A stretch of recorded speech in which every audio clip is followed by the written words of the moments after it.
to some incredible images. And animal rights activists have vandalised the portrait of King Charles, as you can see on your screens there now. Campaigners from Animal Rising put a picture of the animated character Wallace from Wallace and Gromit over the King's face. They added a speech bubble with the words, "No cheese, Gromit. Look at all this cruelty on RSPCA farms." What can you say about that? Well, here's a man with a few choice words, no doubt. It's the Royal Correspondent Michael Cole who joins me now. Michael, what can you say about these people? Over to you. Well, it was an act of puerile stupidity and utterly contemptible. These one-issue zealots, they demean themselves and they dishonour the cause for which they say they're fighting.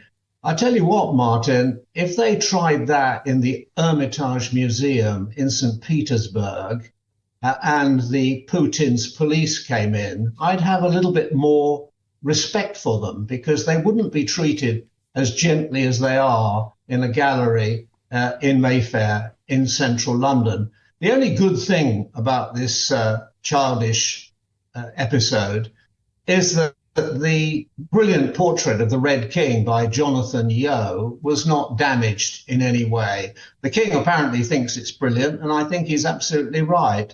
There we see them again. It's real student stuff, isn't it? They're lame brains.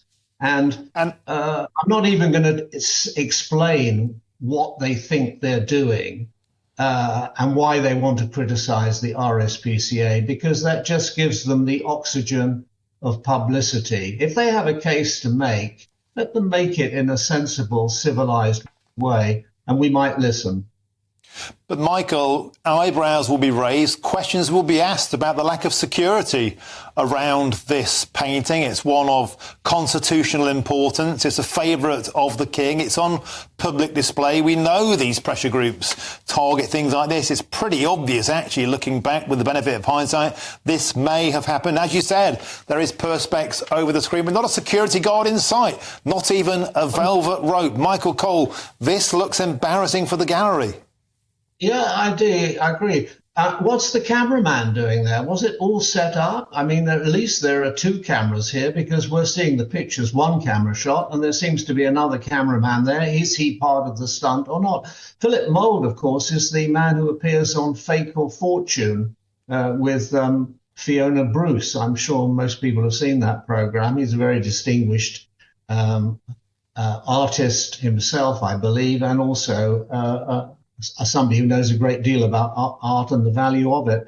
No, it's nasty. And these things, I think, are counterproductive because anybody who might be willing or open to persuasion on this will be put off by it because it's vandalism. Let's call it what it is. It's utter vandalism. It's unnecessary. We live in a democracy. If you have a case to make it in a civilized way, not in a way which alarms and threatens other people and also damages property. Had that great picture been destroyed or damaged in any way, we would have all been diminished because it was painted by Jonathan Yeo for a specific place where it will eventually hang.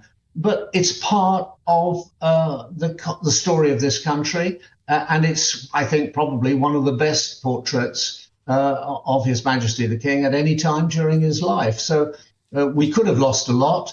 It's really another example of what we saw with Nigel Farage today. Somebody's going to get injured. I was with Mrs. Thatcher on the road for 5 years. Her two detectives, they were brilliant guys. They were great at catching eggs, that you could have made an omelette by the end of the day in the battle bus because of the number of eggs they caught.